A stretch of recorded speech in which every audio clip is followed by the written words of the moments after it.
अब बात ये है कि दुनिया जो है ना 2 चीज़ों के बगैर पॉसिबल नहीं है ये दुनिया।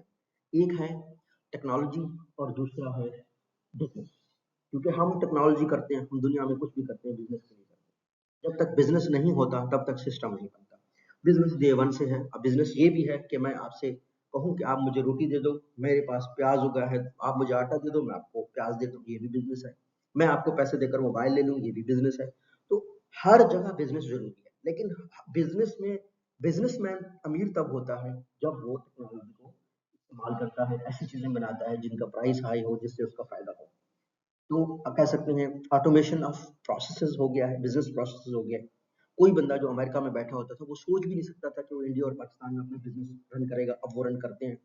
आप कोई चीज़ ऑनलाइन ऑर्डर करते हैं, तो सिस्टम्स बने हुए हैं, हर जगह ऑटोमेटेड ऑर्डर चला जाता है, वेयर हाउस को पता चल जाता है, वहाँ से इन्वेंट्री निकलती है।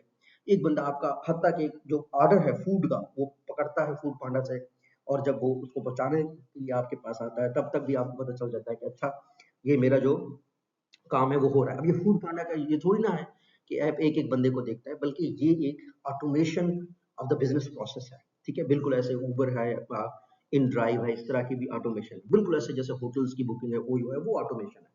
तो importance of ICT in business आपको समझ आ रही होगी पहली हेडिंग से ही कि automation of the business processes है। दूसरा क्या है? Cost reduction and efficiency. आपकी जो खर्चा है वो कम हो जाता है। अंदाज़ा लगाएँ, आपने किसी बंदे को भेजना है, आप उसको पहले लेटर भेजें, वो गाड़ी पे जाएगा, फ्यूल खर्च होगा। अगर आपने सिर्फ़ इस फ़ोन कॉल से एक व्हाट्सएप मैसेज किया, आपका खर्चा बच जाता है। अब इससे आपको अंदाज़ा हो जाता है कि कॉस्ट रिडक्शन और एफिशिएंसी कैसे कंपनीज़ ने अगर अपने अब एम्प्लॉयी से बात करनी है, तो वो उनको मैसेज करते हैं, कोई खर्चा नहीं होता। पहले कोई बात करनी होती, लेटर भेजो, उसका टैक्स भरो, उसको पैसे दो, उसको पैसे दो। तो इस तरीके से जो कॉस्ट है वो रिडक्स हो जाती है। दूसरा है एफिशिएंसी। एफिशिएंसी का मतलब है आप जल्दी कर लेते हैं, आपकी प्रोडक्शन तेज़ हो जाती है। पहली जो गाड़ी बनी थी, वो शायद 5 साल में बनी थी। दूसरी गाड़ी बनी क्योंकि उसमें ऑटोमेशन आई है, वो शायद 3 साल में बनी। आजकल क्या है कि कंपनियाँ 1 दिन में 100-100 डेढ़-डेढ़ 100 का बनाते हैं। अब इसको एक असेंबली लाइन एक कांसेप्ट है बिज़नेस में, वो आगे हम समझेंगे, आईटी के लोग भी समझेंगे, तो आपको समझ आ जाएगा जी कॉस्ट रिडक्शन कैसे हो जाती है। तीसरी चीज़ है इम्प्रूव्ड कम्युनिकेशन। ऑब्वियसली कम्युनिकेशन बहुत बेहतर हो जाती है।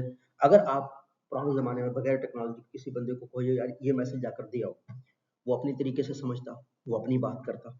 अब अगर आप एक ही मैसेज लेटर लिख के सारे लोगों को भेजोगे तो हर बंदे को वही मैसेज मिलेगा आपकी तरफ से, ठीक है? तो इम्प्रूव्ड कम्युनिकेशन है। सिग्नल्स आपके जल्दी पहुँच जाते हैं। आप नैनो सेकंड्स में इस मुल्क से अपने मुल्क से दूसरे मुल्क के लोगों को कॉल कर सकते हैं, तो ये हो सकता है। सो बेटर क्या सकते हैं, बेटर मैनेजमेंट हो जाती है, बेटर एडमिनिस्ट्रेशन हो जाती है, आखिर जो हमारा वो है। आपको अगर एक बंदा है उसने पहले कंपनी मैनेज करना होता तो उसे पता भी ना चलता। आजकल कैमरास लगे हुए हैं, तो आप अपना स्टोर अपनी जगह देख सकते हैं कि कोई बंदा कैसे काम कर रहा है।